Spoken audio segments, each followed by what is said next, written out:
Bueno, pues ahora sí que ya vamos a empezar. En primer lugar, pues desearles buenas tardes a todos, darles las gracias por su asistencia a estas jornadas que se organizan por el Colegio Notarial en colaboración con el Ayuntamiento, que ya vamos por el tercer año y están teniendo buena aceptación, viene bastante gente y yo creo que son provechosas para los ciudadanos porque, bueno, pues pueden tenernos más a mano para preguntarnos las cosas que les susciten duda o interés.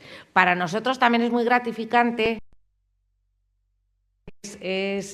bueno, pues estar en contacto con la gente y bueno, pues también que ustedes nos pregunten las cuestiones que tengan dificultad de entender o que tengan interés para ustedes y si podemos resolverlas con la mejor de nuestras intenciones. Me dice Marta que diga dos cosas. Una, que si van a hacer preguntas, a lo que les invito, que puedan hacer preguntas y cuando alguna cosa les genere duda, que levanten la mano para que se les pueda acercar el micrófono y así, como estas sesiones se graban, pues se podrán oír las preguntas y luego las respuestas, porque a veces pasa que si no lo dicen con el micrófono en mano, pues luego en la reproducción que se hace en la página web, pues no se oye lo que han preguntado. Entonces, a lo mejor se me oye a mí contestar, pero no se sabe a qué. Y luego, la otra indicación que me daba Marta es que en un par de días estará colgada el desarrollo de la sesión de hoy en la página web del colegio y en el ayuntamiento también, me parece. Sí.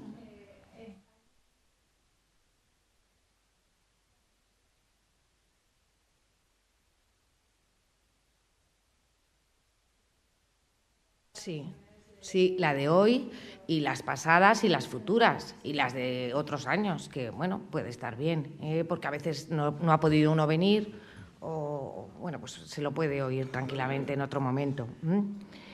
Y sin más, pues voy a empezar a exponer los instrumentos jurídicos para preservar la seguridad patrimonial en la vejez. Y lo primero que les quiero transmitir es que, eso ya lo saben ustedes, ¿no? Pues que hay que partir de la base de que la esperanza de vida ha aumentado enormemente pues, en el último siglo. La esperanza de vida en los últimos años ha aumentado en 60 años y a la esperanza de vida que ha aumentado se tiene que añadir el descenso de la natalidad. Entonces, ¿esto qué va a producir? Vamos, ¿qué está produciendo ya? Que lo estamos viendo. Pues que en la población hay mucha gente mayor y luego, en cuanto al sistema de pensiones, pues va a haber menos contribuyentes al sistema porque hay menos nacimientos y habrá menos gente en activo.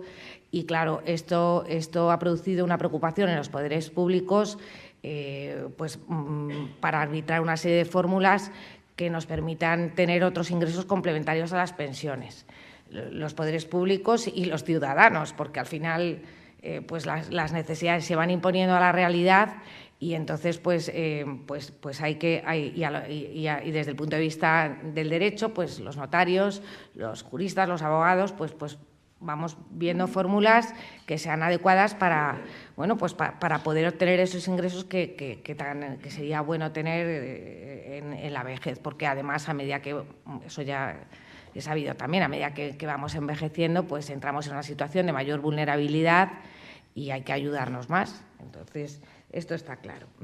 En otras jornadas se ha tratado o se tratará de aquellos instrumentos que tratan de preservar la autonomía de las personas.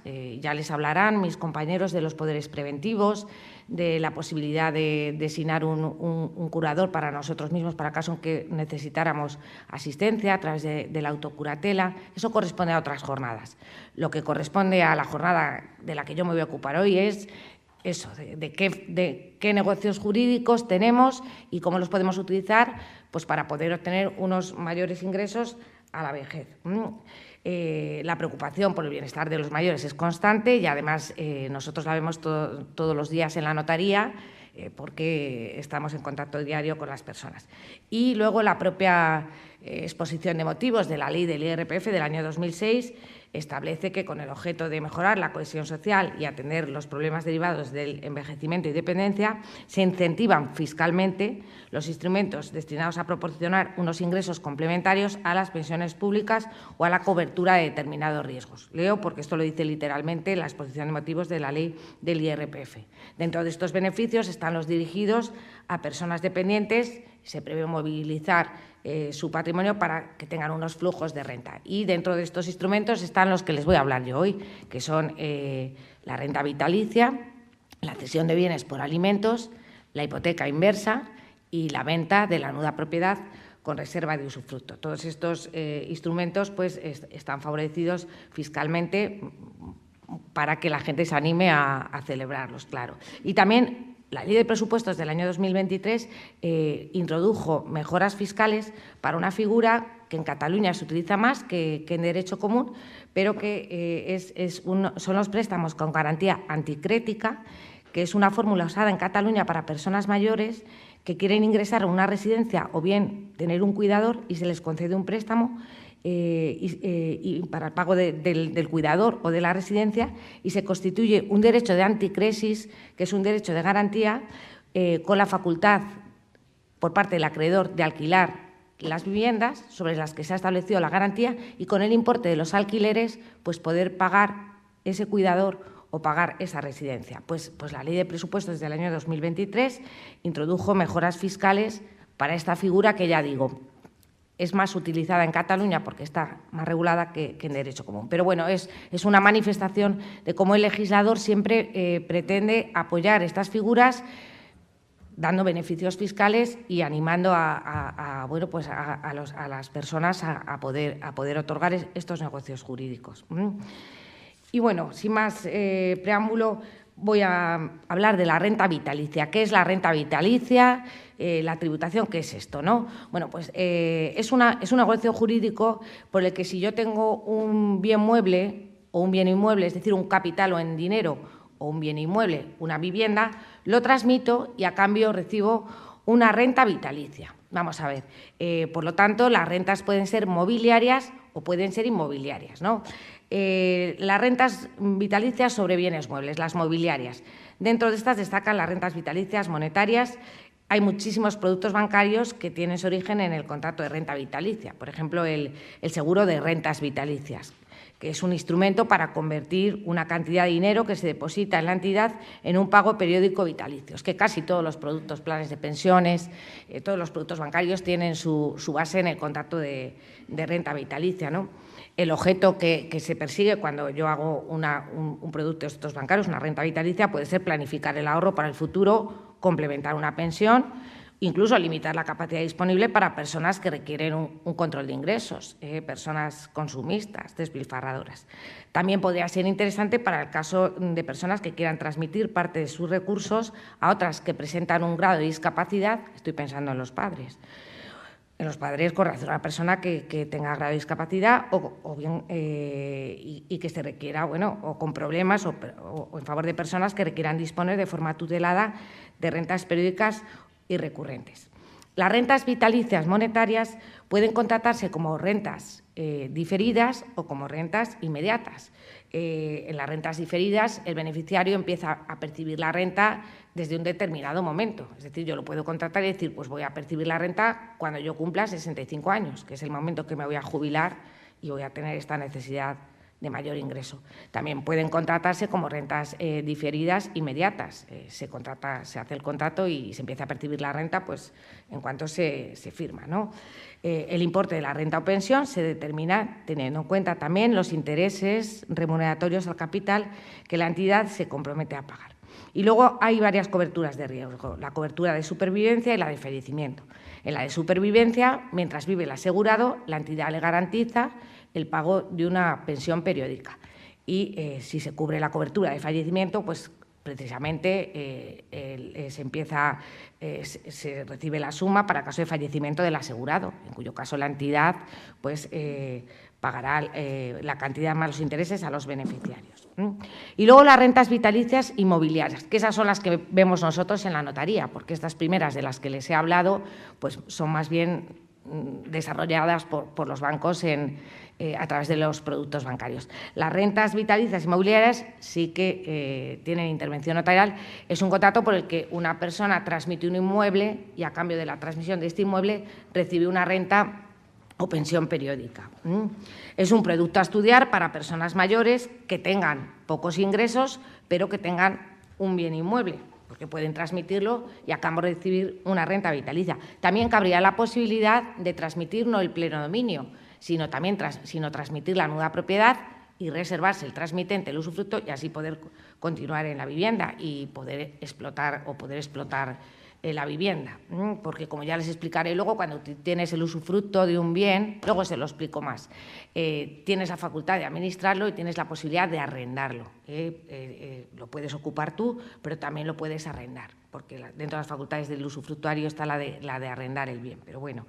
Y luego, respecto de la fiscalidad de estos contratos, pues un poco incidir yo en que la ley del IRPF ha supuesto una mejora en el tratamiento fiscal de todos los contratos que les estoy hablando.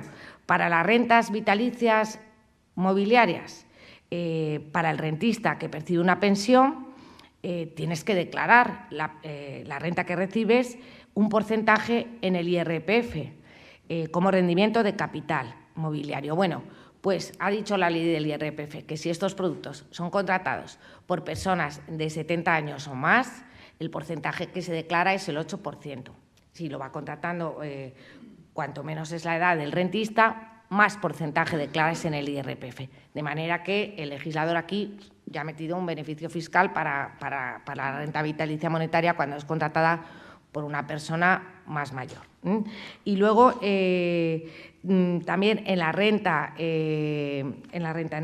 vitalicia inmobiliaria, cuando yo transmito un bien inmueble a cambio de una renta vitalicia, yo creo que ustedes lo sabrán, pero si no se lo explico yo, siempre que transmites un bien inmueble hay una repercusión en el IRPF. Aparte de los impuestos directos que se generan por la transmisión, el impuesto de transmisión patrimonial, si es una transmisión onerosa, el impuesto de donaciones, cuando es una transmisión gratuita, siempre, bueno, salvo cuando es mortis causa, hay una repercusión en la renta, que eso a lo mejor se han vendido ustedes o han donado, pues está lo que se llama la ganancia patrimonial, porque siempre que hay una transmisión se pone de manifiesto una alteración en la composición del patrimonio de las personas y cuando el valor de transmisión es superior al valor de adquisición, se entiende que hay ganancia patrimonial. Y esa ganancia patrimonial está sujeta al impuesto de la renta con tipos muy altos, que muchas veces se paga mucho dinero por ganancia patrimonial. Bueno, pues una manifestación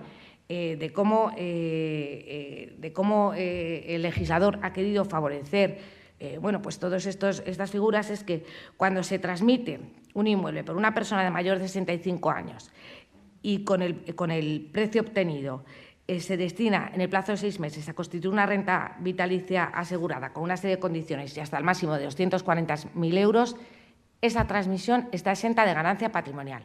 Luego hay otra exención que también será conocida de ustedes, y si no se la diré yo constantemente, que cuando se transmite la vivienda habitual por persona mayor de 65 años, esa ganancia patrimonial está exenta del IRPF.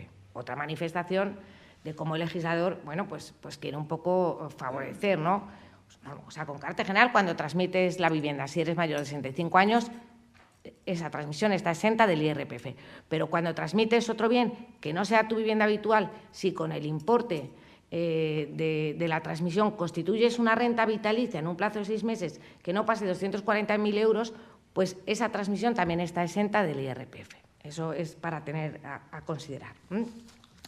Y luego también hablarles un poco de otros impuestos que se generan en el caso de una transmisión de un inmueble a cambio de una renta vitalicia, por lo que también les diré que no se usa mucho esta figura, es que es un negocio jurídico que de cara al impuesto a transmisiones patrimoniales y actos jurídicos documentados es un poco caro, porque se pagan dos impuestos. Se paga, uno, el impuesto a transmisiones patrimoniales por la transmisión del bien, que ahí el tipo depende de la comunidad autónoma. En Madrid es el 6%. Pero es que se paga también por la constitución de la pensión el impuesto de transmisiones patrimoniales al 1%. porque hay que valorar la pensión. O sea que cuando se transmite un inmueble a cambio de una renta vitalicia, pues pagas un impuesto por el valor del bien, que es el ITP, pero también por la constitución de la pensión se paga impuesto. Por eso es un negocio jurídico que no se ve tanto el de la transmisión del bien a cambio de la renta vitalicia, porque fiscalmente en lo que es el impuesto inmediato que se produce es un poco caro, aunque tenga ese beneficio del IRPF, pero desde el punto de vista del ITP resulta un poco gravoso. Y ahora les voy a hablar del contrato de cesión de bienes a cambio de alimentos. En qué consiste, cómo tributa también y qué obligaciones se generan para ambas partes.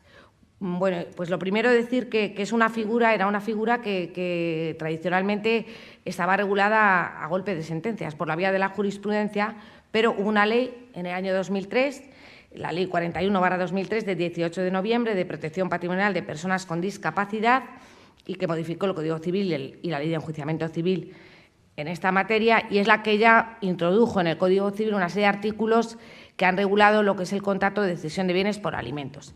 ¿Y qué es este contrato? Es un contrato por el que una de las partes se obliga a proporcionar a la otra vivienda, manutención, asistencia de todo tipo a una persona durante toda su vida, y a cambio esa persona, que es cuidada, alimentada y sostenida, transmite un capital en bienes y derechos. O sea, puede ser un capital en bienes muebles o inmuebles, pero yo me voy a centrar en la cesión de un bien inmueble a cambio de alimentos y cuidados, ¿no?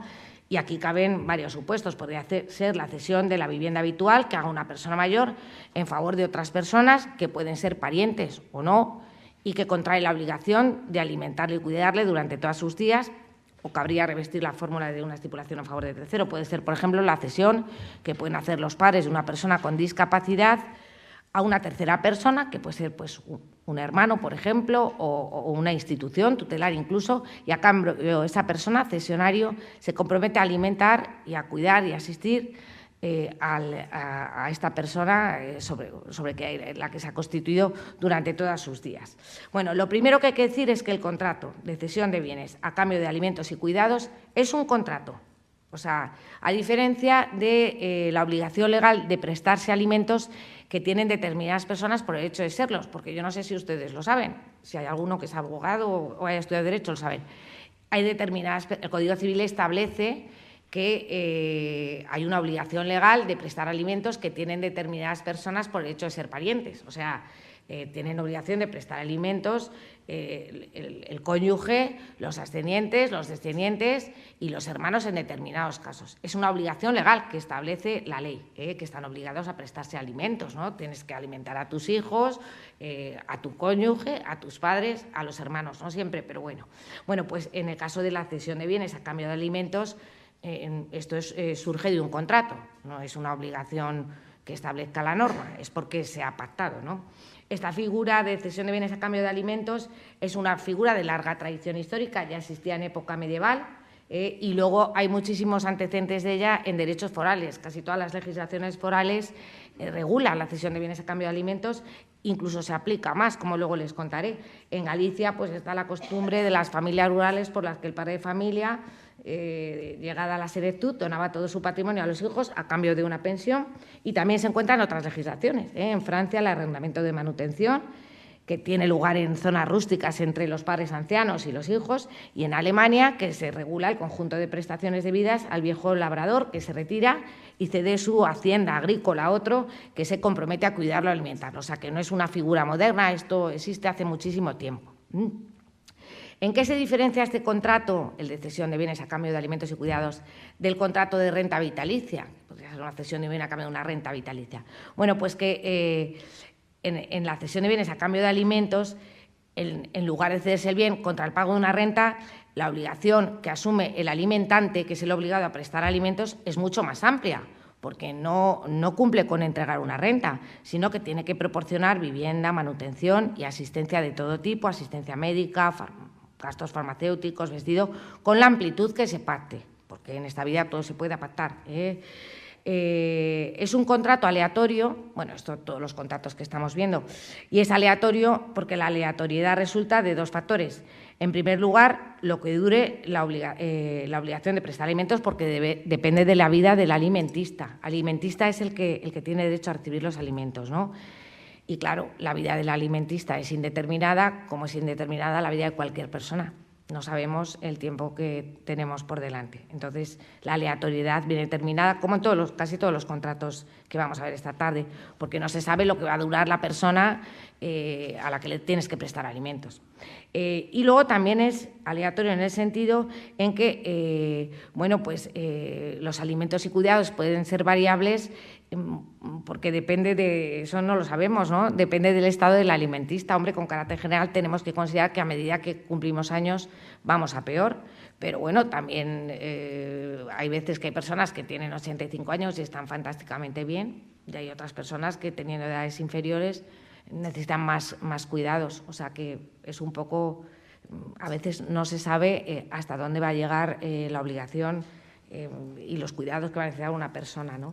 Es un contrato vitalicio porque dura toda la vida del que tiene derecho a los alimentos, del alimentista, y es un contrato bilateral porque genera obligaciones para ambas partes. Para el cedente, para que transmite los bienes alimentista, porque ha transmitido sus bienes, y para el adquirente de los bienes y obligado a prestar los alimentos, porque se obliga a alimentar al anterior. Aunque es verdad que hay un poquito de desproporción entre el cumplimiento de las prestaciones de ambas partes, porque si yo transmito mi vivienda a cambio de alimentos y cuidados, yo transmito la vivienda ya, desde que firmo el contrato, desde que salgo de la notaría me estoy quedando sin la casa. Y, sin embargo, asumo el derecho y la otra parte asume la obligación de prestar alimentos y cuidados diferida en el tiempo, pero no es una prestación que se cumpla tan inmediata como la transmisión de la vivienda. Luego veremos que se pueden arbitrar una serie de garantías por si acaso el obligado a prestar alimentos y el alimentante no cumple con su obligación. Luego lo vemos. Y luego es un contrato oneroso porque una cosa es la función asistencial y de manutención que se puede obtener por otras vías y otra cosa es que en el caso del contrato de cesión de bienes a cambio de alimentos, pues la obligación de prestar alimentos tiene su causa en que ha recibido un bien por parte del alimentante, ¿no? Cuando decimos que es oneroso es que para nada se tiene que confundir con la herencia. Esto no tiene nada que ver con la herencia. La herencia es otra cosa. El adquirente de un bien que está obligado a prestar alimentos, pues adquiere un bien, pues ya lo he dicho, con causa onerosa. No está heredando ni nada, ni el transmitente le está regalando nada. Está asumiendo una obligación en base a un contrato. Luego es un contrato personalísimo, aunque se discute el carácter personalísimo de la prestación que asume el alimentante, podría diferenciarse según si hay convivencia o no entre el obligado a prestar alimentos y el que tiene derecho a recibirlos en la misma casa. Si así fuera, parece que tendría carácter personalísimo. Pero luego les diré mis consideraciones acerca de lo que yo pienso de este contrato y por qué creo que es tan difícil llevarlo a cabo en la práctica. Y luego, en cuanto a la extensión de la prestación de alimentos, será la que resulte del contrato. Es decir, hay que pactarlo, podría ser todo lo relativo al sustento, habitación, vestido, asistencia médica, ayudas y cuidados, incluso ocio. Y además aquí otra diferencia con la obligación legal de alimentos, que en el Código Civil se dice que cuando hay obligación de prestar alimentos, los alimentos se gradúan dependiendo del caudal de quien los da y las necesidades de quien los recibe. Eso en la obligación de alimentos del Código, pero en el contrato vitalicio depende de lo que se haya pactado. No tiene que ser proporcionado al caudal de quien los da ni necesidades de quien los recibe, sino lo que se haya pactado. Será con la extensión que se haya pactado. Por lo tanto, convenía en el contrato fijar la extensión y calidad de la prestación, indicar las condiciones de la vivienda, donde deba vivir el alimentista, metros cuadrados, distribución, materiales, aire acondicionado y manutención, tipos de comidas y asistencia, gastos médicos, farmacéuticos, etcétera. Bueno, luego la obligación de prestar alimentos se extingue por la muerte del alimentista, que es el que tiene derecho a percibirlos, pero no por fallecimiento del alimentante, porque es que esta obligación va a pasar a sus herederos. Y luego también surge la duda de qué pasa si el obligado a prestar alimentos no cumple con su obligación, que eso sería bastante catastrófico, porque resulta que una persona ha transmitido su vivienda, por ejemplo, para recibir alimentos y cuidados y el que está obligado a prestarlo no cumple la obligación. Bueno, pues en este caso el alimentista puede optar entre exigir el cumplimiento del contrato, incluyendo el abono de los alimentos devengados antes de interponer la demanda, o resolución del contrato. En caso de resolución del contrato, el alimentista tiene que recibir el bien que se pactó, porque normalmente el contrato de cesión de bienes a cambio de alimentos se suele garantizar con una condición resolutoria, en virtud de la cual, para el caso en que no se presten los alimentos porque el que los tenga que prestar, el que tiene derecho a ellos puede resolver en contrato y puede recobrar el bien que transmitió. El problema es que lo normal es que el alimentista opte por la recuperación del bien, pero aquí podría plantearse un problema, y es que como el bien ya entró en el patrimonio del adquirente, pues el bien se ha podido hipotecar, se ha podido vender. Por eso lo de la condición resolutoria que yo les digo, que hay que estipular una condición resolutoria, que es una limitación también, es un gravamen sobre el bien para el caso en que el obligado a prestar alimentos no los preste y así pueda la vivienda volver al patrimonio del cedente de los bienes. O sea que lo normal es garantizar este contrato con una condición resolutoria. Otra cosa que también yo les quiero decir es que claro, cuando van a suceder todas estas cosas, que el alimentista que tiene que optar por la recuperación del bien, a lo mejor ya está en una edad o en un estado que ya no tiene tanta capacidad como cuando se hacen estos contratos. Y en general lo digo ya no solo para todos los negocios jurídicos que tratemos hoy, sino en general. Esto ya se lo tratarán otros compañeros míos en otras sesiones, pero es muy recomendable que se planteen ustedes la posibilidad siempre de dar un poder general y un poder que valga incluso en el caso en que uno venga a peor capacidad. ¿Por qué? Pues porque esto no se podía hacer antes, porque el Código Civil, una de las causas de extinción de los poderes es que la persona que hubiera otorgado el poder pues perdiera su capacidad, ¿no? Pero ahora se puede hacer, ahora se modificó el Código Civil hace ya, y tú puedes dar un poder y decir yo quiero que este poder valga, incluso aunque yo el día de mañana ya no tenga tanta capacidad. Y entonces esto es bastante útil porque, claro, estoy pensando en lo que les estaba contando de este contrato, que si se incumple el contrato y el alimentista ve que no le pagan los alimentos, tienes que interponer una demanda y estar la recuperación del bien. A lo mejor cuando suceden estas cosas ya no está uno en la plenitud de sus facultades. Pues qué bien si hubieras tenido un poder para que otra persona te represente y pueda defender tus intereses, y ese poder tú lo has dado con cláusula de subsistencia de efectos, diciendo quiero que este poder tenga vigencia incluso en el caso en que yo el día de mañana no tenga capacidad, pero como hoy la tengo, pues yo pienso que este poder lo teníamos que tener todos guardados. Siempre os digo a las personas que acuden a mi notaría, siempre lo digo, pero no solo para las personas mayores, pues también para las personas que tú lo tienes guardado en el cajón de tu casa, igual que tienes otras cosas, haces un seguro y no piensas que vayas a fallecer, o haces el testamento y no piensas que tal, pues haces un poder con subsistencia de efectos y no pensando que vayas a perder la razón, ¿no? Pero no sé a qué te pueda pasar y es una autoprotección también. Yo eso se lo aconsejo ya tratar a mi compañero Manuel en la próxima jornada de los poderes preventivos, pero creo que también tiene sentido en lo que yo les explico hoy, porque además muchos de los contratos que les explico hoy pues se celebran cuando ya somos mayores y a lo mejor pues tú lo has podido pensar y no has podido llevarlo a cabo y una persona lo puede hacer por ti si has dado un poder de estas características. Y ahora les voy a hablar del contrato de cesión de bienes a cambio de alimentos. Después que les explico la regulación, tengo que decir que es un contrato muy poco usado. O sea, yo en Madrid no he hecho ninguno. ¿Por qué? Pues porque es muy difícil, la verdad. O sea, que ceda una persona su vivienda a cambio de que otra persona se comprometa a cuidarlo, a alimentarlo. Esto lo suelen hacer los hijos, ¿no? Y sin que haya contrato de por medio.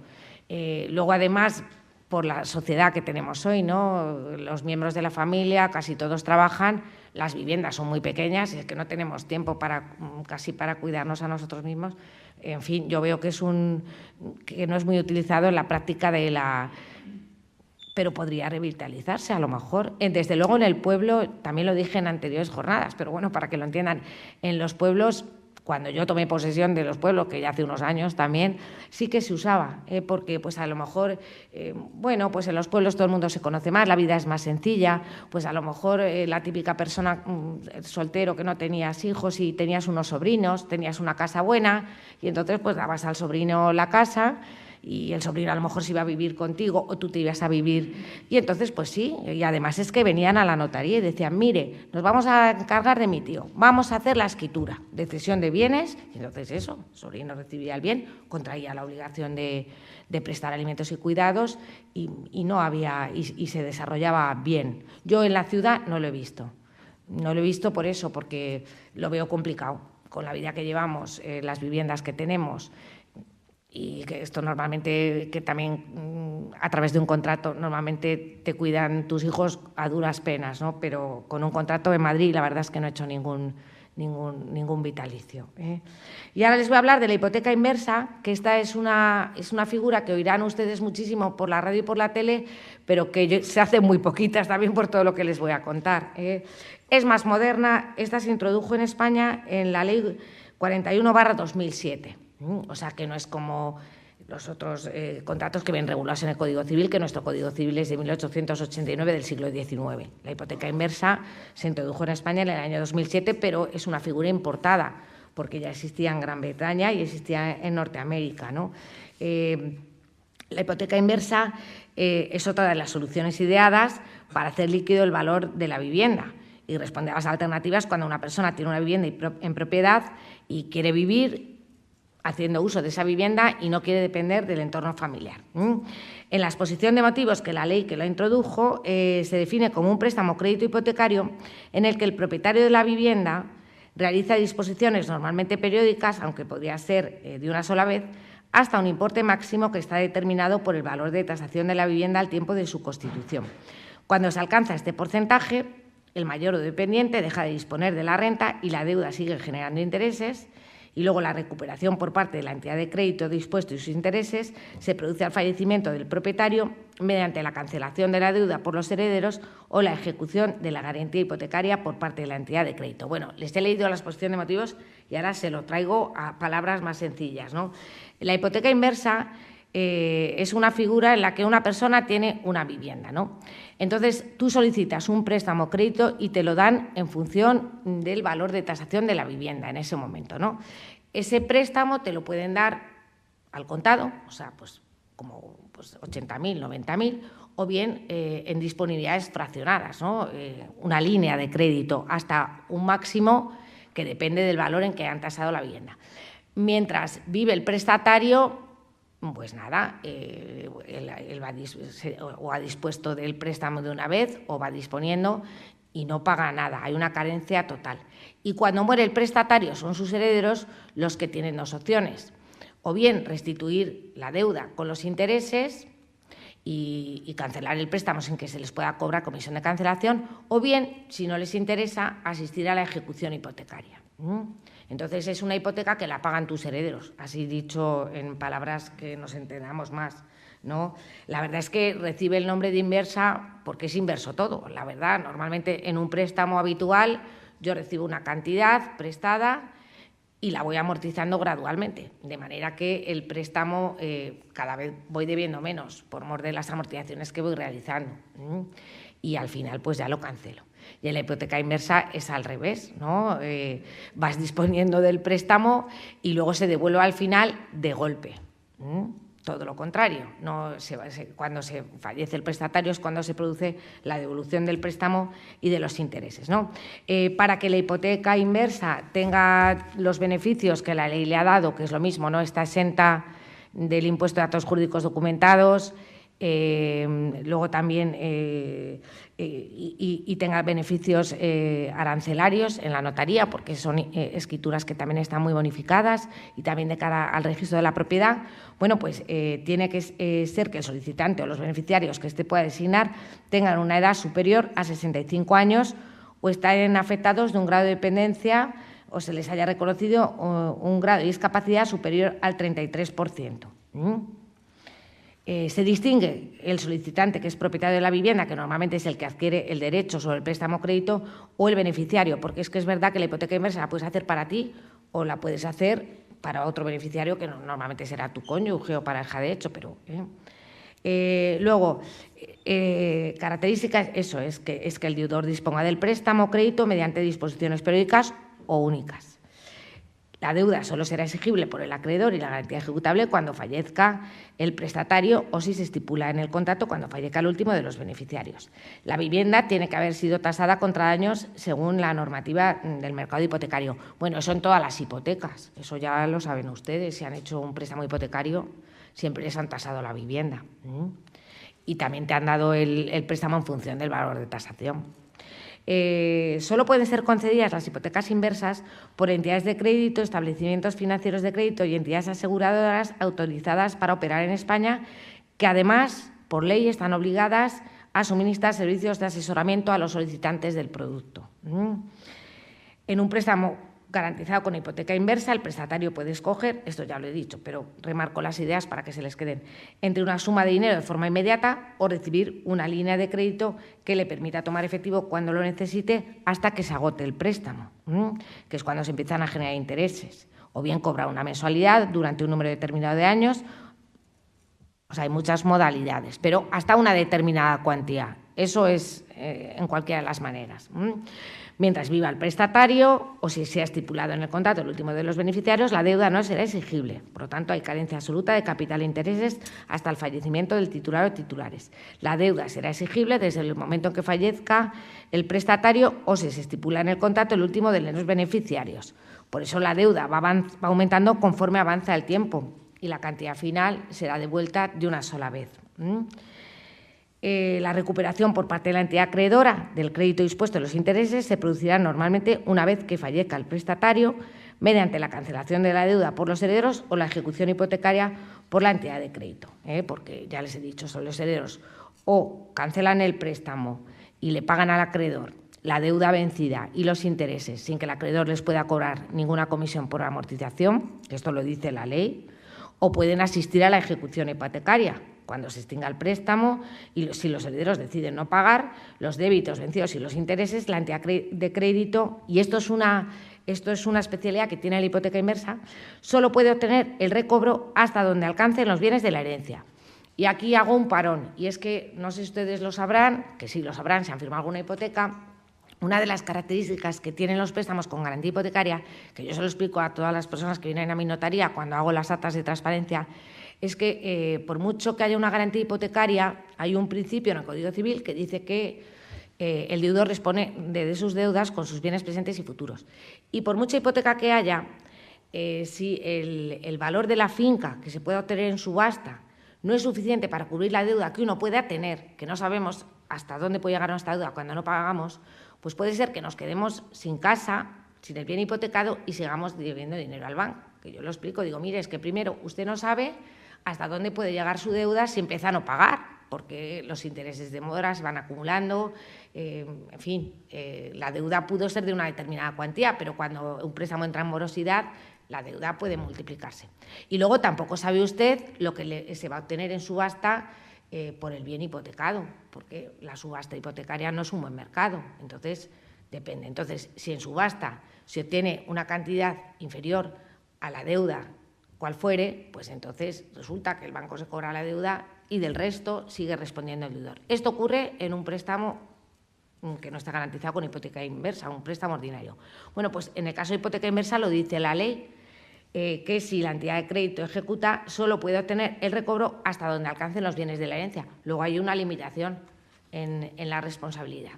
Esto al banco no le puede gustar nada, claro, vamos, a la entidad acreedora, porque ahí ve que a lo mejor no va a cobrar toda la deuda. En caso, beneficios fiscales, ya se lo he dicho, están exentas de AJD y gozan de reducción en honorarios notariales y registrales. También se podría constituir hipoteca inversa sobre otros bienes, que no sea la vivienda habitual, pero no goza de los beneficios que sí que goza cuando es la vivienda habitual. Aunque también es verdad que ahora, desde la Ley de Contratos de Crédito Inmobiliario del año 2019, todos los gastos de la hipoteca, estoy haciendo un poco la comparativa de la hipoteca inversa con la hipoteca ordinaria, lo paga el banco. No sé si han hecho algún préstamo hipotecario después del amparo de esta ley. Antes todos los gastos los pagaba el prestatario, ¿no? Pero después de esta ley, el AJD ya se modificó, la ley del impuesto de transmisiones patrimoniales, y el impuesto de la hipoteca lo paga el banco, porque ya es el sujeto pasivo, y luego también paga los gastos de escritura. O sea que, bueno, tampoco la hipoteca inversa presenta entonces tantas ventajas, porque en la hipoteca ordinaria los gastos del préstamo te los paga el banco. Pero bueno, esta hipoteca, ¿por qué no ha tenido éxito la hipoteca inversa? Porque no ha tenido éxito. Yo no he autorizado ninguna. En las estadísticas que luego les veo, muy poquitas se han autorizado. Solo encontré una hipoteca en el protocolo de mi antecesora, que además me vino muy bien para poder entenderla bien y explicarles a ustedes por qué no ha tenido éxito y qué riesgos. Pues porque tiene mucho riesgo para las entidades de crédito, ¿no? En primer lugar, la longevidad del prestatario es un riesgo, y también para el prestatario, por lo que ahora les explico. Luego, el tipo de interés. O sea, el éxito de esta figura requeriría que los intereses ofrecidos por las entidades de crédito fueran a tipo fijo y competitivos toda la vida del préstamo, y además no tuvieran comisiones. O sea, yo la única escritura que he visto de hipoteca inversa era, en los 10 primeros años, me parece que era un interés fijo al 5%. O al 6% en el año 2012, porque aún ahora están un pelín más altos los intereses desde la guerra de Ucrania y todo eso, pero en el año 2012 no estaban tan altos. Y luego era un Euribor más 2, era la que vi. Claro, esa hipoteca no la quiere nadie, eso es carísimo, ¿no? Luego, otra cosa que para mí es un riesgo en la hipoteca inversa es la devaluación del inmueble hipotecado, que puede perjudicar a la hipoteca inversa, ¿no?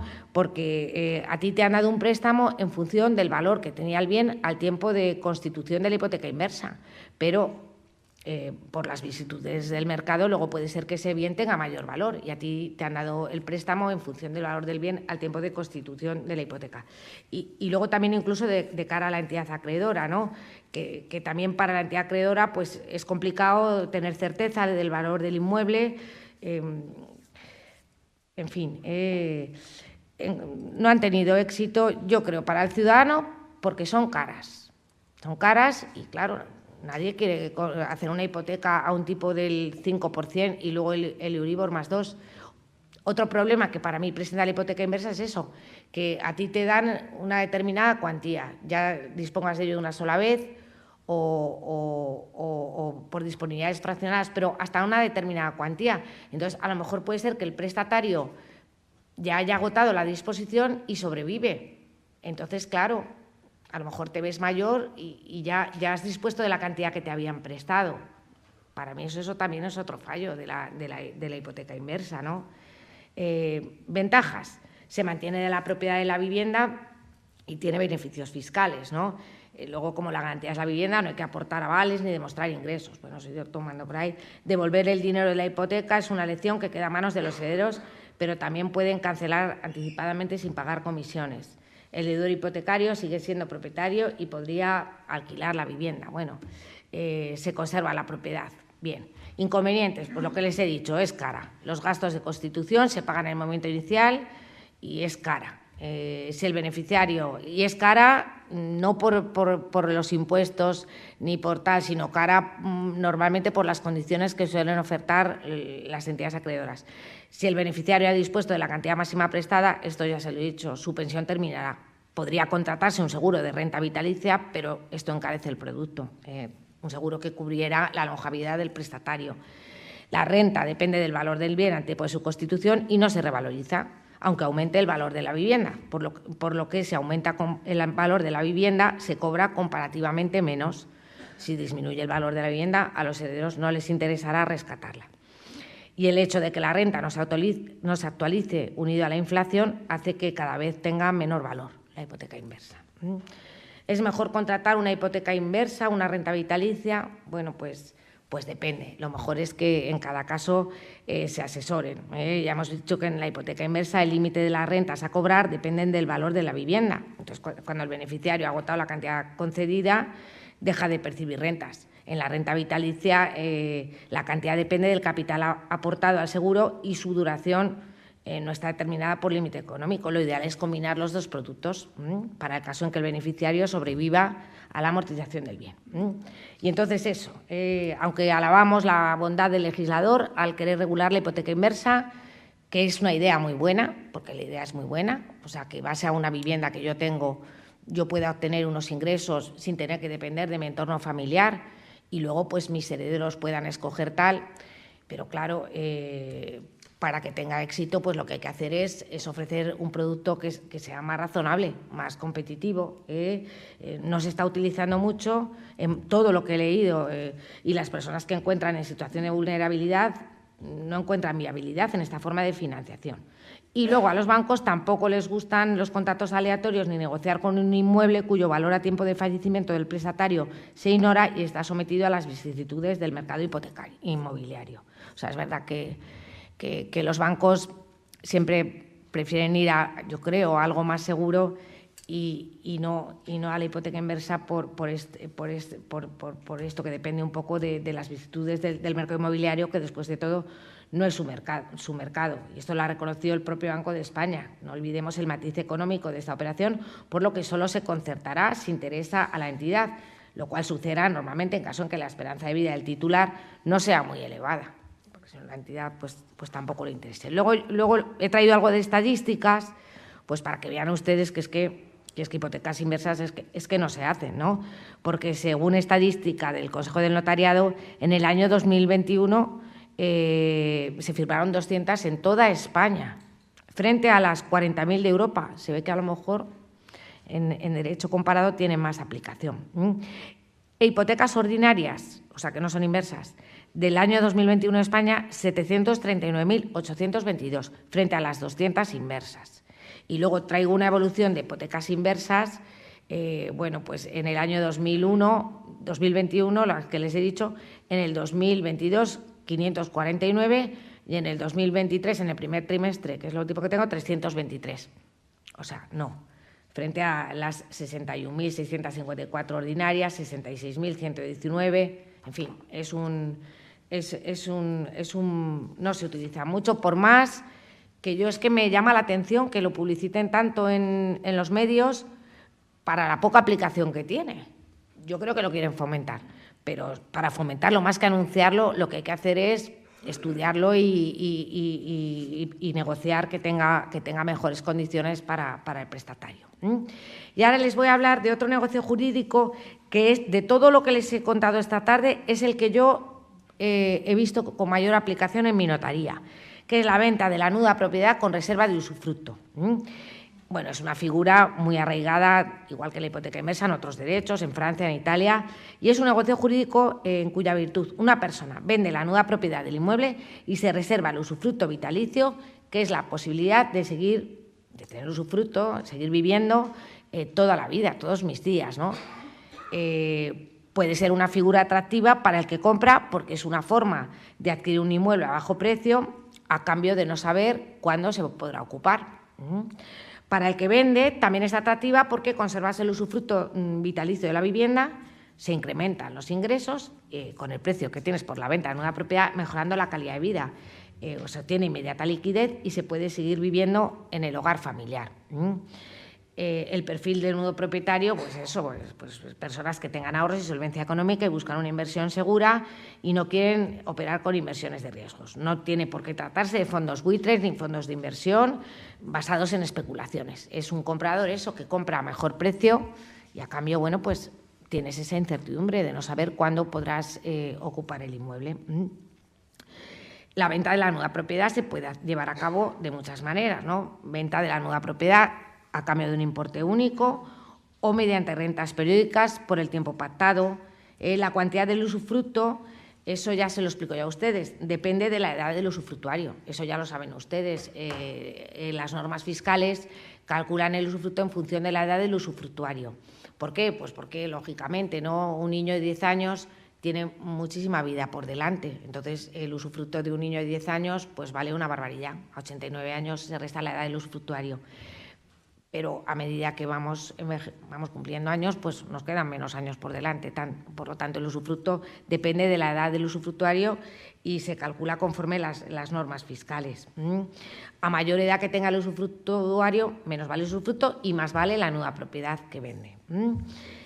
Luego, las condiciones del usufructo, o sea, cuando se vende la nuda propiedad con reserva de usufructo, se pueden pactar al tiempo de la Constitución. Por ejemplo, parece aconsejable pactar que no puede el usufructuario ceder su derecho a usufructo ni arrendar la vivienda sin consentimiento del nudo propietario, porque eso ya se lo dije antes, pero es verdad que cuando tú tienes el usufructo, tienes el derecho de usar y disfrutar para ti, pero también tiene ese derecho de alquilar la vivienda, porque dentro de las facultades del usufructuario está la facultad de arrendar el inmueble, pero bueno, puede empatarse cuando se vende que se diga que no sin el consentimiento del nudo propietario. Pero bueno, a lo mejor el que vendió la nueva propiedad y se quedó con el usufructo luego necesita a lo mejor irse a una residencia y alquilar la vivienda. Bueno, pues a lo mejor se puede decir que lo consienta el nuevo propietario. En cuanto a los gastos que tiene que soportar cuando uno vende la nueva propiedad y se queda con el usufructo, ¿qué es lo que tiene que pagar el usufructuario? ¿Qué le corresponde al nuevo propietario? Depende de lo que se haya pactado al título de constitución, porque para eso están los contratos, para pactar todo lo que haya de pactarse. Pero si no se ha pactado, pues nos vamos al Código Civil. ¿Y qué dice? El Código Civil dice que el usufructuario le corresponde hacerse cargo de los gastos ordinarios del bien, ¿no? O sea, pues tendrá que pagar la comunidad de propietarios, los suministros, gas, luz, electricidad, agua y, bueno, las reparaciones ordinarias que requiera el normal uso de la cosa, ¿no? Siempre que no suponga una obra que suponga un cambio en la estructura del inmueble. ¿Y qué le corresponde al nudo propietario, al que ha comprado la nueva propiedad y no puede ocupar la vivienda hasta que falte el usufructuario? Bueno, pues él está obligado, el nuevo propietario, a hacer las reparaciones extraordinarias que requiere la causa usufructuada, y de la necesidad de hacer reparaciones extraordinarias le tiene que dar conocimiento el usufructuario, y corresponde al nudo propietario pagar las contribuciones, tributos, impuestos que recaigan sobre el inmueble, IBI, seguro de vivienda y las derramas gordas, ¿eh? Bueno, en cuanto a la tributación, pues también resulta ventajosa en el impuesto de transmisiones patrimoniales, que es lo que hay que pagar por la venta de la nueva propiedad. Se pagará el impuesto de transmisiones patrimoniales al 6%, pero lo pagará el adquirente. Aquí hago un parón porque esto también lo he visto. Ustedes saben que aquí sí que hay que tener cuidado también. Es que siempre hay que asesorarse. Luego ya cuando termine la exposición les voy a concluir diciendo que vayan al notario cuando tengan dudas. Pero para la venta de la nueva propiedad con reserva de usufructo, porque yo veo, esto sí me ha pasado en el despacho, que a veces no se ha tenido en cuenta. Siempre que se vende un bien también está la plusvalía municipal, no solo la del IRPF, que esa ya sabemos que si somos mayores de 65 años y es nuestra vivienda habitual, están exentas. Pero en el ayuntamiento yo creo que no hay hay una bonificación mortis causa cuando es por herencia la vivienda habitual. Pero si se vende, no. Y por aquí vienen bastantes disgustos. Eso hay que mirarlo. También, lo digo, no mirarlo, saberlo pues para determinar el precio, a lo mejor, para que el precio tengas en cuenta, si vas a vender la nueva propiedad y quedarte el usufructo, que vas a pagar una plusvalía municipal, que has de tenerlo en cuenta. ¿Quién la paga? La paga el transmitente. Por eso digo que aquí la persona mayor, que me ha pasado, que vende la nueva propiedad y recibes un precio todo contento y te quedas con el derecho de seguir viviendo en tu casa hasta el día de mañana, Dios quiera que sean muchos años, pero a lo mejor no has tenido en cuenta que te viene la plusvalía municipal, que es un buen palo. Entonces, a lo mejor hay que tenerlo en cuenta para, a la hora de determinar el precio, pues también ponérselo al comprador. Eso, decir, mire, es que de lo que usted me da, yo voy a tener que pagar esto al ayuntamiento. Eso creo que... Y ya también aquí hacemos, ya que estamos en un ámbito de colaboración con el Ayuntamiento de Madrid, un llamamiento a las autoridades municipales para que, pues a lo mejor en el caso de la venta de la vivienda habitual por persona mayor de 60, pues se tenga a lo mejor una bonificación parecida a la que existe en el IRPF. Luego, eso es, o sea, luego cuando la tributación, eso, el ITP lo paga el adquirente y luego el día de mañana, cuando fallece el usufructuario, se suele hacer otra liquidación por la consolidación del usufructo, pero también corre a cargo del adquirente, cuando se consolide el pleno dominio en la persona del nudo propietario.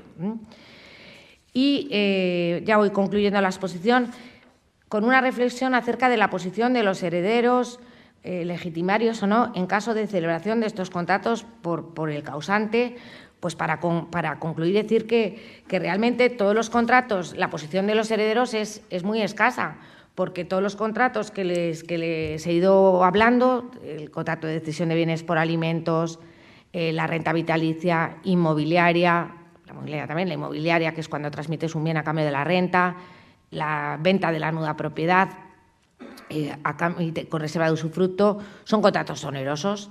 De manera que es que los herederos poco pueden decir. Es que ustedes saben que existen en derecho común, en legislaciones forales también, pero las legítimas tienen distintas cuantías según el derecho foral, ¿no?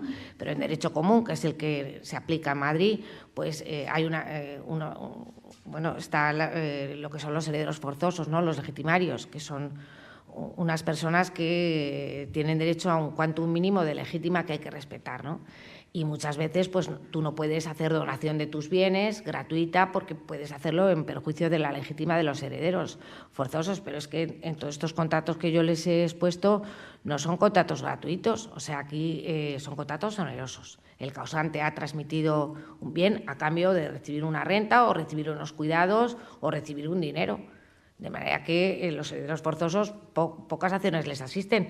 Solo les asistirían acciones si se descubriera una ilicitud en la causa.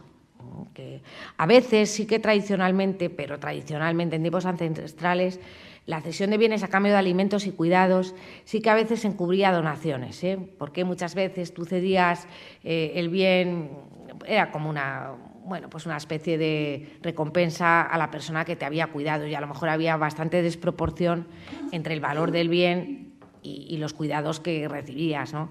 Entonces, bueno, ahí podría ser. Pero si no, cualquiera de estos contratos que hemos dicho son onerosos, entonces no ha habido ninguna gratuidad en ellos, no ha habido ninguna liberalidad. Los herederos forzosos pocas acciones tienen si no ha habido ilicitud en la causa. Y ya concluyo la exposición pues reiterando esa idea, ¿no? Que la esperanza de vida supone un reto colosal para la ciudadanía, para el legislador, para los poderes públicos, para los juristas, para todo el mundo, para los médicos, para el personal sanitario, y tenemos que estar preparados, ¿no? para mayor esperanza de vida, para saber que los bebés que están naciendo ahora pues es muy posible que lleguen a tener 100 años. Entonces, esta nueva realidad nos obliga a estar alerta y a buscar las figuras más idóneas,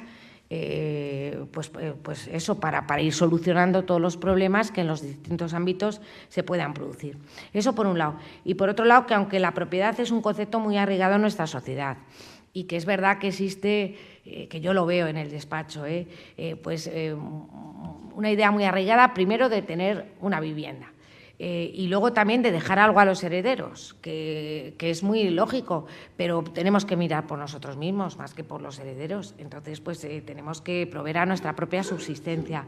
Entonces, tenemos que dejar a un lado esa idea de...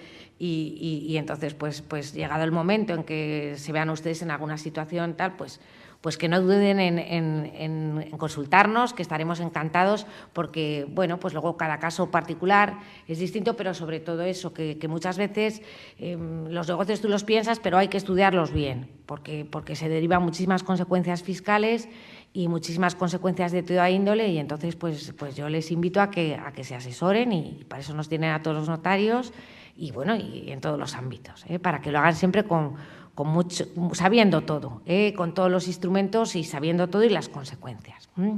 Pues muchas gracias por su asistencia. Muchas gracias. Gracias.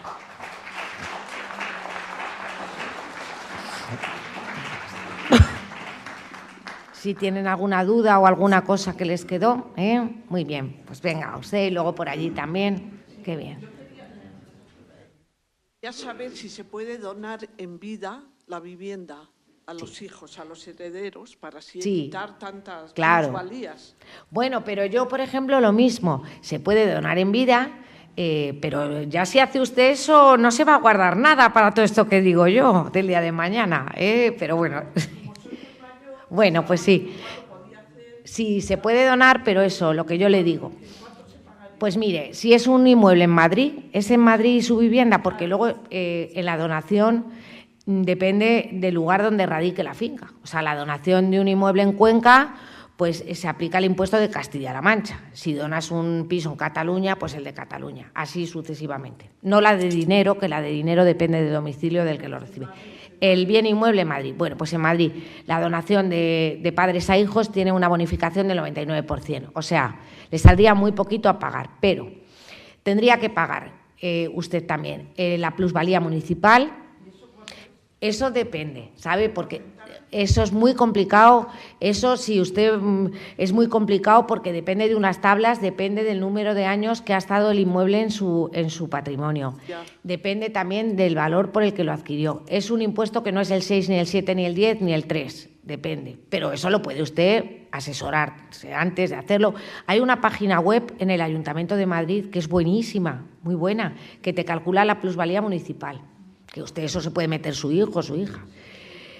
Bueno, y ese es otro. Pero el peor de las repercusiones es la que he dicho yo, a menos que sea su vivienda habitual. ¿Es su vivienda habitual? Bueno, pues entonces ahí... sola, pero tiene mucho valor y no... Bueno, pero ahí estaría exenta la ganancia patrimonial. Siendo usted mayor de 65 años, estaría exenta porque ese sería la peor de las repercusiones. Si no, yo le hubiera aconsejado que lo dejara en testamento. Pero de esa manera, bueno, pues lo único que le falta a usted es enterarse de lo que le va a costar la plusvalía municipal.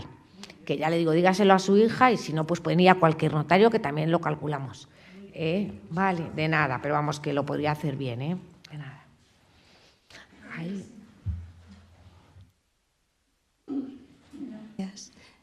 Muchas gracias por la conferencia. Quería preguntarle, porque ha comentado que por el Código Civil que tienen obligación... Bueno, hay una serie de obligaciones con parientes.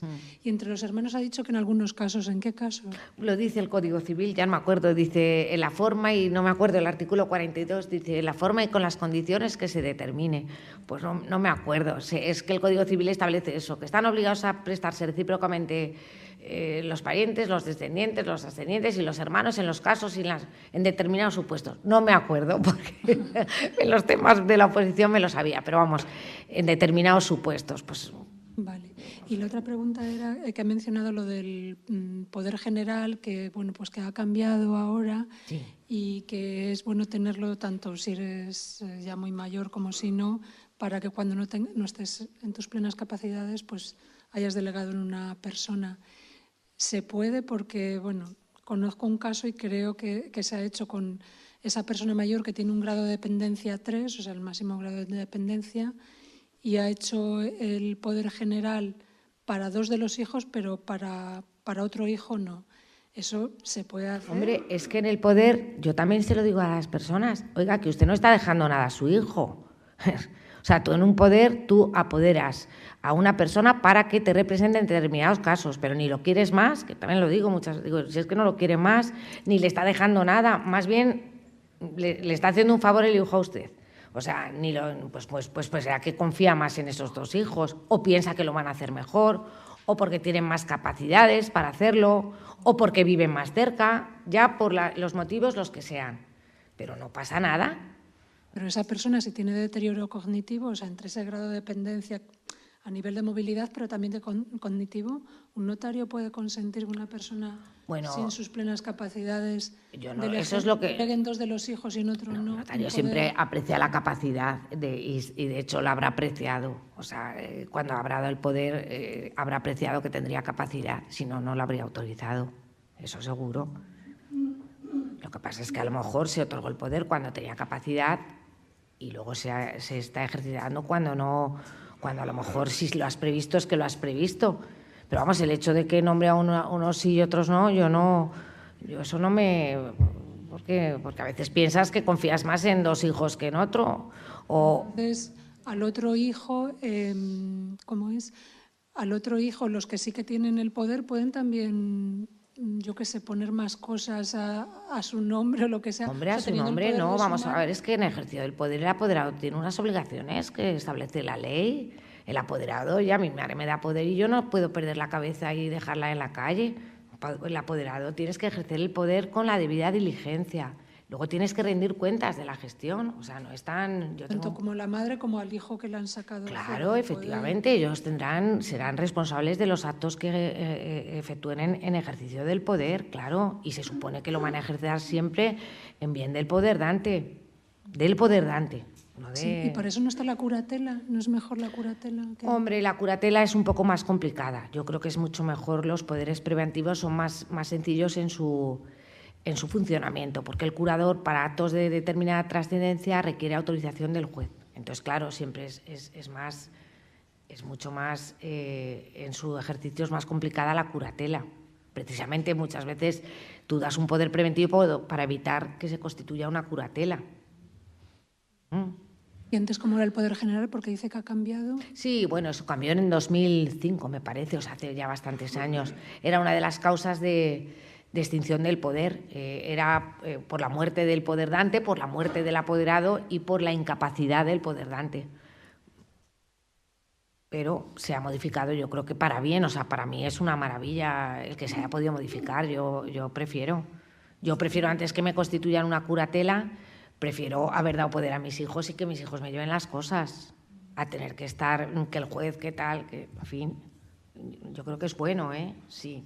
Muchas gracias. De nada. Sí. Muchas gracias por la conferencia. En el supuesto caso de que no se tuviera hijos, ¿eso, otorgar el poder, puede hacerlo un abogado, por ejemplo? ¿Que puede dar uno poder a un abogado? Claro. O sea, puede hacer delegar el poder en un abogado, en una figura del abogado. Hombre, y claro, yo de hecho también he hecho alguno pero era una señora que estaba perfectamente bien y se lo daba a su abogado. Dijo, yo no tengo hijos, no tengo sobrinos, no me fío de mis sobrinos. Exacto, sí. Y era un chico joven. Digo, mucho confía en este chico, porque es que le dio un poder de esos de ruina de todo, de vender tu casa, de todo, de todo, de todo. De pactar todo lo que pueda pasarse. Y se lo dio al abogado, pero con perfecto conocimiento. Dijo, yo confío mucho en esta persona. Sí, claro, de nada. Buenas tardes, muchas gracias por su conferencia. Dos preguntas. Bueno, yo sé que su conferencia no es de los poderes preventivos, pero sí sería interesante, para que se lo dijera a su compañero, que se hablara un poco de las obligaciones que tiene la persona a la que se le deja ese poder preventivo, porque yo en la práctica he tenido que atender a muchísimas personas mayores en que efectivamente diferencian a los hijos. Y claro, a veces los hijos no están a la altura. Claro. Y al resto de los legitimarios los perjudican muchísimo. Y la gran mayoría de los legitimarios que no están en ese poder no saben cómo pedir que rindan cuenta. Entonces eso en la práctica está ocurriendo muchísimo y en distintos niveles. Entonces solo se lo comento a efectos prácticos. Y segundo, a efectos de impuestos. ¿Qué ocurre cuando... ¿Cómo tributa, por ejemplo, en una hipoteca inversa fraccionada? En una hipoteca inversa fraccionada, por ejemplo, si yo percibo mi jubilación y percibo al mismo tiempo una hipoteca inversa fraccionada, ¿cómo voy a declarar? Porque a lo mejor supero los baremos mínimos y a lo mejor voy a tener que declarar. Un poquito usted, porque yo soy fiscalista, tengo unas nociones de, o sea, voy a tener que declarar el IRPF, por lo pronto. Hombre, yo imagino que sí, claro. Sí, porque el IRPF se declara todo. ¿Y en la hipoteca inversa fraccionada me van a hacer retención o no? Pues eso no lo sé. Tampoco. No lo sé. Sé los beneficios fiscales a grandes rasgos de la Constitución y demás. Pero ya la letra pequeña, esa no me lo he visto. Pero bueno, sospecho que sí, que tendría que... Pero seguramente sí tendrá todo tipo de beneficios. Claro, sí. Es que muchas veces pasa que de repente te sorprende porque te vienen unas declaraciones de la renta en que te toca pagar ya al ser ya, bastante. Y eso pues, te perjudica. Nada, muchas gracias. Disculpe, venga. Una pregunta, también contestándole al hilo de lo primero, que me lo apunta Marta, y ya también la siguiente sesión es el 19 de febrero, que la va a dar don Manuel Lora Tamayo, instrumentos para preservar la autonomía en la vejez y afrontar la discapacidad. Pero luego hay otra sesión que va a dar mi compañero Alfonso Maridejos, que sí que le podemos hacer esta sugerencia, que va a tratar los poderes. Solo va a tratar, Alfonso, los poderes, ¿no? Uy, ya lo tendrán en la página. En marzo.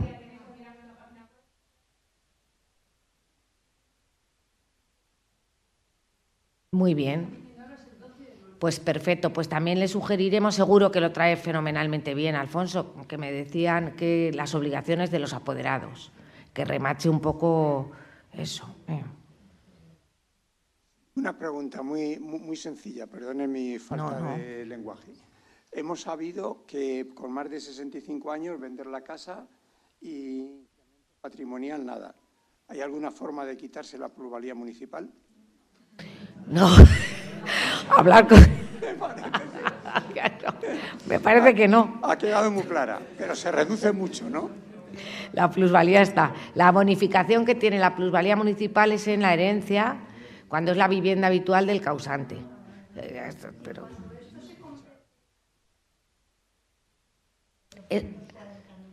Eso es en el IRPF. En el IRPF. La ganancia patrimonial en renta, pero la plusvalía municipal no.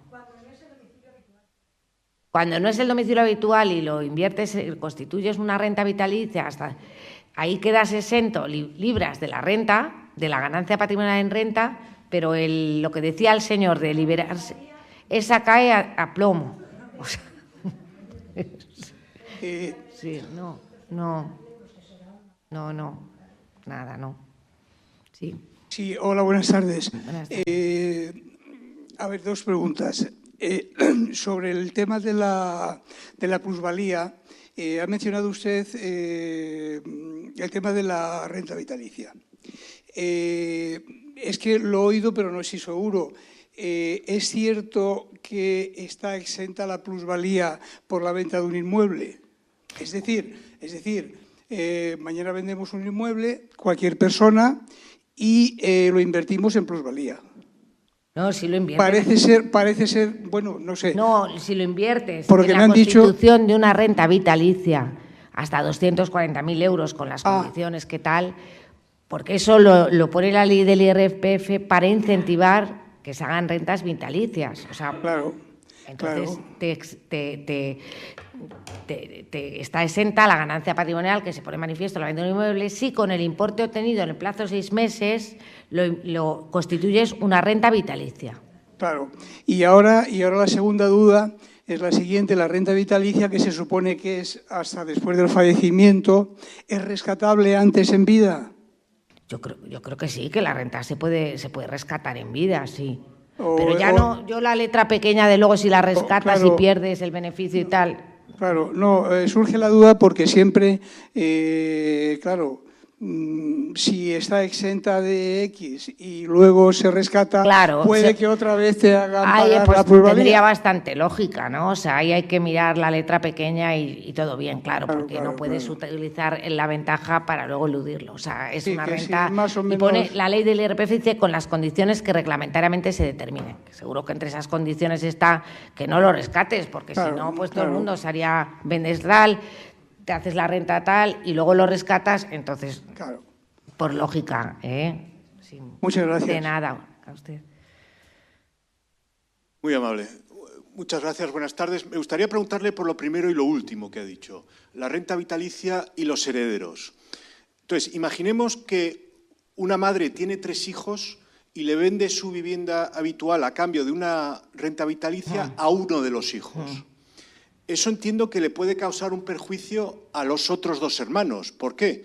Porque si ese piso vale 300.000 y la renta vitalicia al cabo de un tiempo le ha costado al hijo al que se lo ha vendido 50.000 euros, es dinero que ha dejado de heredar los demás hijos. ¿Eso está previsto? ¿Eso hay algún tipo de satisfacción que puedan pedir los demás hermanos por algo que han dejado de ingresar? Hombre, la renta vitalicia hay fórmulas para calcularla. O sea, claro, porque si yo tengo un piso que vale 2 millones y tengo 85 años y lo vendo a cambio de una renta vitalicia, pues hay una desproporción enorme entre el valor de las prestaciones, ¿no? La renta vitalicia hay una fórmula de cálculo, entonces hay una propia norma en la ley del ITP que dice que cuando hay mucha desproporción entre el valor del bien y el valor de la renta, pues se gira una liquidación por el valor en que ambas bases coincidan y por el resto se considera que ha habido una donación.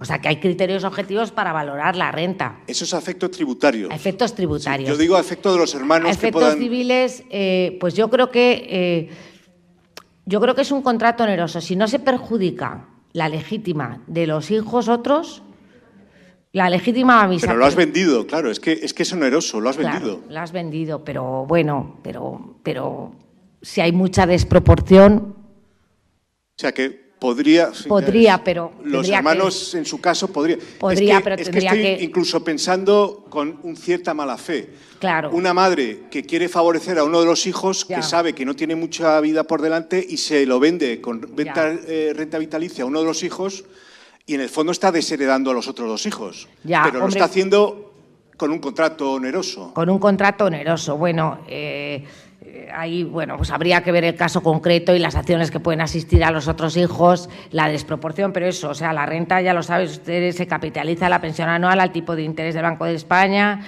en fin, hay una fórmula de calcular la renta. Si hay una desproporción enorme tal, a efectos fiscales está esa norma. Y a efectos civiles, yo creo que sí. Yo creo que si se cubre la legítima de los hijos, si tienen cubierta la legítima con otros bienes, ¿no? Pero claro, ha desaparecido el bien. Bueno, esto es un caso que no me estoy inventando, pero imaginemos que el único bien era ese piso. Claro. Y además, y puede ser que sea sin mala fe, o sea, que tienen el contrato y la señora que lo ha vendido se muere al año siguiente, con lo cual la renta vitalicia ha sido mínima. Ahí hay mucha desproporción. Yo creo que ahí habría que ver el caso concreto y habría que estudiarlo, porque cada caso es un mundo, ¿no? Pero a lo mejor ahí habría que estudiar qué desproporción ha habido entre el valor de la renta conforme las normas fiscales y el valor del bien. Y a partir de ver qué desproporción ha habido, pues mirar, a ver. En teoría es un contrato oneroso, pero no es tan oneroso. O sea, entiendo que la ley fiscal a lo mejor se puede trasladar al ámbito civil, no es tan oneroso desde el momento en que hay una descompensación tan grande entre las prestaciones. No es del todo oneroso, hay mucha gratuidad. Entonces, las donaciones a veces se pueden reducir por inoficiosas en cuanto perjudique la legítima de los hijos, ¿no? Pero habría que estudiarlo más, que no hay. Pero vamos, de sentido común se me ocurre esto, ¿no? Que igual que la norma fiscal te dice que si hay una descompensación enorme por el valor en que ambas bases coinciden, se entiende que tal, y el resto es una donación, pues a lo mejor de cara a las acciones que puedan asistir a los hijos. Gracias. De nada.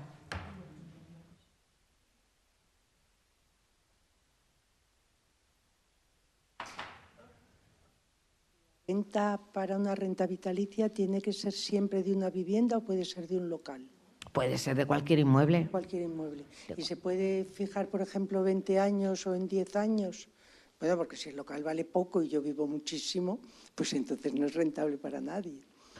Pero sí que puedes fijar el tiempo durante un periodo de 10 años. No, pero bueno, si uno vende, o sea, de 30 años el que quedarse con el usufructo, dice, o sea, si tú vendes, ya transmites Claro, pero si vendes tiene que ser vitalicia hasta que tú te mueras. Claro, no. Si uno vende, ya vendes, ya dejas de tener. Si te reservas el usufructo, te reservas el derecho de usufructuarlo. No, yo digo la renta. A cambio de una renta, claro, mientras una renta vitalicia, mientras vivas. Vitalicia, o sea, no la puedes Bueno, hombre, fijar puede en el también tiempo. ser una renta periódica. ¿Eso cómo se pacte? Pues una renta temporal. Puede pactar una renta que no tenga por qué ser vitalicia. Claro, también puedes pactar una renta por un número de años, claro. Eso entonces tiene la desgravación del incremento. Si es un local, ya no le veo lo de la ganancia patrimonial, ya no, porque eso es para la venta de un inmueble, vivienda por mayor de 65. Ya para el local no lo veo. El local no.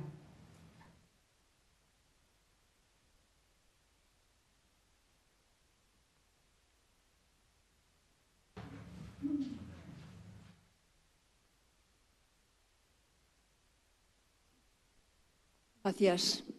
Mire, yo quería información, porque me ha quedado, no sé si muy claro, sobre la renta vitalicia monetarias. Bueno, es eso. ¿Interesan o no interesan? Pero Hombre, no ya pensando en que los hijos vayan a heredar, sino en la persona que deposita un dinero en el banco a cambio de recibir mensualmente unas cantidades. Hombre, yo creo que eso tiene uno que mirar los productos que le ofrece el banco. Yo creo que sí que interesan, ¿no? Si te ofrecen un buen interés, sí. Pues es que como los bancos a veces pues, nos despistan un poco y no sabemos si tenemos que confiar en ellos mucho o no. Bueno, ahí tiene que examinar lo que le ofrece el banco, pero bueno, antes cuando yo no, pero cuando los intereses eran más altos sí que estaban bien, ¿no? O sea, porque te daban tú tenías unos ahorrillos y los metías en el banco y te daban un buen interés. Eso es la duda, que yo había oído que era una cosa interesante, pero ya no pensando en herencias, sino en el Hombre, porque es una forma de... Bueno, en herencia, si uno se muere, pues ahí queda y que se lo lleven. Pero yo estaba pensando si el hecho de depositar unas cantidades, si conviene también un límite, porque a partir de cierta cantidad ya no, y una menor sí. Si fiscalmente eso produce unos beneficios por lo que se ahorra uno. Sí, yo o sea, que estoy confundida porque tengo alguna noticia y hoy aquí no me ha quedado claro y por eso pregunto qué se puede decir respecto a esto concreto, renta vitalicia monetarias, que pues, es la nota que yo he tomado de lo que usted ha explicado. Pues son los productos bancarios. Las rentas vitalicias monetarias son los productos bancarios. Entonces, pues, beneficios fiscales, pues lo que yo le he dicho, que lo declaras en la declaración de la renta, pues un 8% de los beneficios que tienes. Parece que está incentivado fiscalmente. Lo que le dé el banco, pues es lo que le tenga que ofrecer el banco. Sí, sí. Son los ingresos que hace mensualmente. Es eso, el interés y que son siempre los mismos. El interés que te ofrezca el banco, ¿sabe? Lo que ofrecieron en su momento y eso está... Eso es, o sea, yo sé lo que es el negocio jurídico de constitución de una renta vitalicia mobiliaria, que es que tú cedes un capital a cambio de una pensión o prestación periódica, pero el detalle del producto, pues claro, el banco te ofrece, uno te ofrece una cosa, te ofrece otra cosa, en fin, eso ya es... Bueno, o sea que pues igual no se lo puedo aclarar. Hay que aclararlo en el banco y que lo expliquen bien. Eso Muchas gracias. Eso es, de nada. Sí, eso dice la ley del IRPF. Sí, Mercedes, yo quería hacerte una pregunta. ¿Qué diferencia hay entre el derecho de usufructo, el derecho de, creo que se llama de uso, y el derecho de habitación? Bueno, el usufructo, los derechos de uso y habitación no se pueden disponer. O sea, el usufructo es el uso y disfrute de una cosa y luego la posibilidad de alquilarla y de ceder tu derecho de usufructo. O sea, si yo tengo el usufructo de una vivienda, yo lo puedo ceder. Lo que pasa es que el día que yo muera se termina conmigo el usufructo. Lo puedo ceder a ti, pero termina el usufructo conmigo, porque es por la vía del usufructuario. Los derechos de uso habitación, el derecho de uso es el derecho de usar una vivienda o la habitación, tener una habitación en una casa, pero son inalienables, dice el Código Civil, no se pueden disponer. Son derechos como más... están fuera del comercio, o sea, no se pueden disponer. Esa es la diferencia. No se pueden hipotecar, el usufructo se puede hipotecar. El usufructo, esa es la diferencia entre el uso y habitación y el usufructo. El uso y habitación se constituyen a veces en las herencias los padres, en consideración a la persona, al habitacionista, al usuario. A lo mejor los padres dicen, quiero que... un derecho de uso a fulanito, y es para fulanito, no se puede enajenar, no se puede hipotecar, no se puede nada. Y sin embargo, el usufructo sí. Si a mí mi padre me deja el usufructo de una vivienda, yo la puedo alquilar, puedo disponer mi derecho, lo puedo hipotecar. Es la diferencia. Sí, claro que tienen un valor económico, claro, porque si a mí me dejan el uso de una vivienda, mientras yo viva, la ocupo yo. Muy bien, pues sin nada, gracias a ustedes por su asistencia y ya saben que el próximo 19 de febrero vendrá Manuel Lora a hablarles de la autonomía personal. Gracias.